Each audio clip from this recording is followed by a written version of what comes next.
1290 AM. Radio 13. 1290 AM.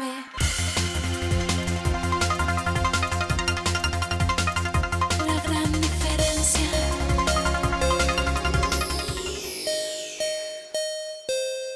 Oye, pues duro lo que está ocurriendo en Mexicana, de repente complicado de entender porque entiendo que tienen deudas en Banorte, tienen deudas en el Aeropuerto Internacional de la Ciudad de México, digamos, están saliendo muchos acreedores a los cuales se les debe, pero de repente vemos una compañía que dice, no, espérame, es que son mis pilotos y mis sobrecargos los que me están causando un digamos, todo lo que está ocurriendo, todo mi conflicto económico lo están causando mis empleados. Claro, esa nos parece una desafortunada declaración que en su momento se dio por parte de la empresa, pues culpar a los trabajadores e incluso aparte de tus trabajadores. Mexicana de Aviación somos más de 5,000 trabajadores y se está culpando a una parte de trabajadores respecto a los costos. Se maneja el alto costo laboral como como la causa principal de esta situación y bueno, aun cuando los trabajadores de este grupo pudieran ceder sus ingresos de un año completo, su salario, que dicho sea de paso, las cifras que se dieron no son las correctas, ningún piloto y ningún sobrecargo percibe realmente al mes lo que se dijo, bueno, ni siquiera la mitad de lo que se dijo que percibíamos, y bueno, la verdad es que si nosotros pudiéramos ceder eso, eso no constituye ni siquiera una buena parte de la deuda que hoy tiene Mexicana efectivamente con muchos acreedores. Nos parece en todo caso que una quiebra, un proceso de desmantelamiento, de vaciado de una empresa, lo obedece a una multiplicidad de factores. Tú no puedes administrar un negocio considerando que tu alto costo laboral es lo que te va a llevar a una eficiencia o a una deficiencia administrativa. Hablábamos el lunes justamente contigo, en esta ocasión lo hacíamos vía telefónica y nos explicabas que lo que se pretendía o la primera oferta que salía hacia el viernes de la semana pasada, el fin de semana, es, bueno, hagamos un nuevo contrato colectivo de trabajo con ustedes, pero en este nuevo contrato colectivo también decía Mexicana de Aviación en un primer momento, hay que recortar personal. Así es. Ustedes dijeron no, a ver, un momento, o sea, no se puede recortar personal porque primero no ganamos y con el recorte de personal, entiendo, no se salva la empresa. Así es, ni con el recorte ni con el recorte salarial. Ninguno de los dos, en el caso de los sobrecargos, podríamos decir que impacta financieramente a la empresa lo suficiente como para otorgarle un salvavidas siquiera por un tiempo prudente. De esta suerte, bueno, fue así como el secretario de Trabajo intervino, nos pidió sentarnos a las partes el día de ayer y bueno, nosotros acudimos a ese llamado para demostrar en primera instancia que no es a causa de los trabajadores que se puede estar considerando la quiebra o la potencial quiebra de la aerolínea. Pero en segundo lugar, para decir, como te lo decía la vez pasada que hablábamos, Omar, los trabajadores están dispuestos a cooperar. Sí estamos dispuestos a hacer lo que tengamos que hacer por nuestra aerolínea, pero no bajo esas bases que nos habían impuesto. Se trataba de un nuevo contrato, en todo caso un contrato bastante radical en cuanto a sus condiciones y muy cargado hacia la empresa, con una posibilidad incluso ahí manifestada de que poco a poco perdiéramos a los mismos trabajadores sindicalizados. De tal suerte, no nada más eran las plantas laborales, las plantas, el número de sobrecargos que podría estarse perdiendo, sino la pérdida de ingresos. El día de ayer nos comprometimos como sobrecargos a plantear una propuesta a la empresa, no quedarnos en la posición de no. Me parece que si en el pasado hemos sacado adelante a esta y a otras empresas, si hemos colaborado, podemos seguirlo haciendo, pero sí requerimos que haya otros interlocutores que nos ayuden a sacar adelante y garanticen que esta empresa seguirá volando.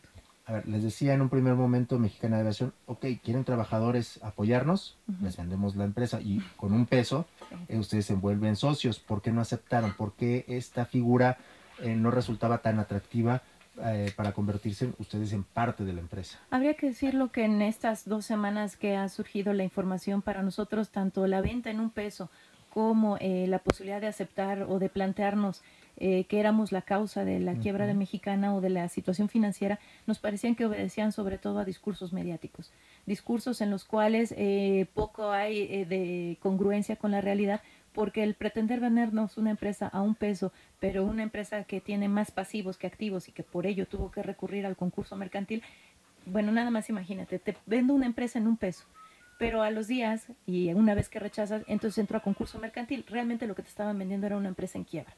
¿Quién puede comprar una empresa en quiebra y con adeudos que tendrían que haberse cubierto por parte de quien los comprara? Resulta que ibas a poner mucho más del peso. Claro. Pero más allá de eso, no te dejaban hacer uso de la marca y de la experiencia que tenía Mexicana de Aviación.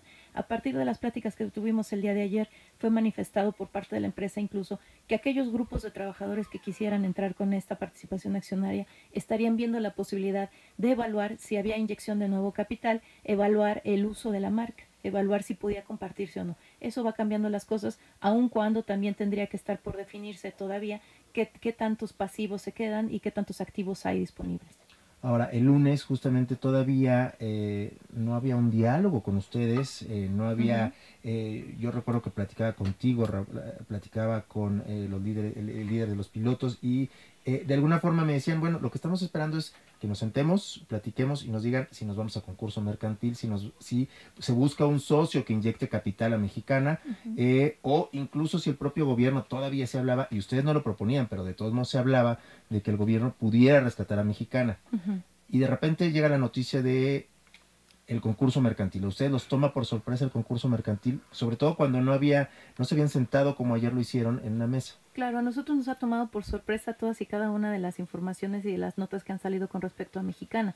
Eso en un momento dado ha sido pues planteado por nosotros como un deseo de participar y de recordarle a la empresa, a la administración, que somos sus colaboradores, que somos aliados en un proceso de crisis, pero que no somos sus enemigos. Nos tomó por sorpresa que nos avisaran la condición financiera de Mexicana.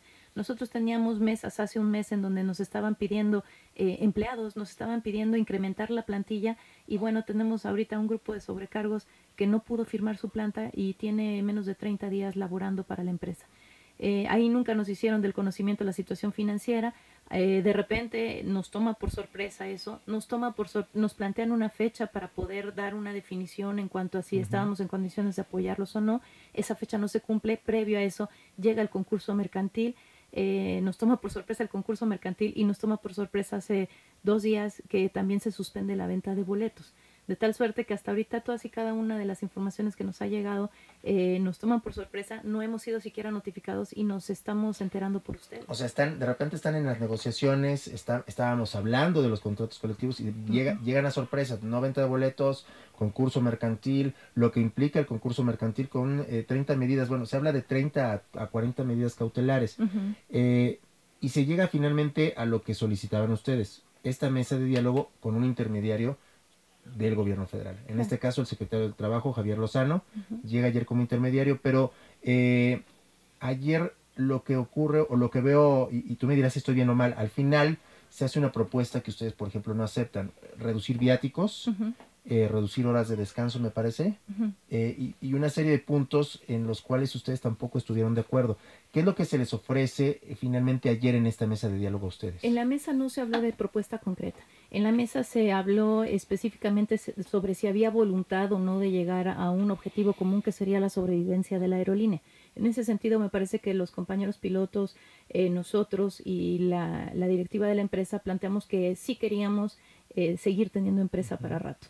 Eso fue lo único y realmente lo que hablamos es de establecer alguna mesa de negociación y que en caso de no, bueno, como ha sido, de no aceptar las propuestas de la empresa, que teníamos la libertad de presentar una contrapropuesta de inmediato para saber qué es lo que podríamos estar en condiciones de aportar los trabajadores. De esa misma suerte, nosotros los sobrecargos tuvimos una asamblea el día de ayer. Bajo esos parámetros fue que decidimos hacer una evaluación sobre las 3 propuestas que podríamos estar analizando. Una fue la que nos presentó la empresa, sigue siendo inviable, no es propuesta para nosotros, porque implica eso, no la disminución, incluso la desaparición de viáticos, pero no es un viático que fuera un dinero extra. Al final es con lo que comes cuando estás fuera de tu casa y está previsto en la ley. Planteaba la desaparición de plazas, la desaparición de pagos, pero pagos que para nosotros están contemplados de la ley, como la prima dominical, etcétera. Tiene una redacción muy mañosa la propuesta inicial que nos pusieron, en la que dice que sí se paga, pero para efectos de pago estará considerado dentro del salario.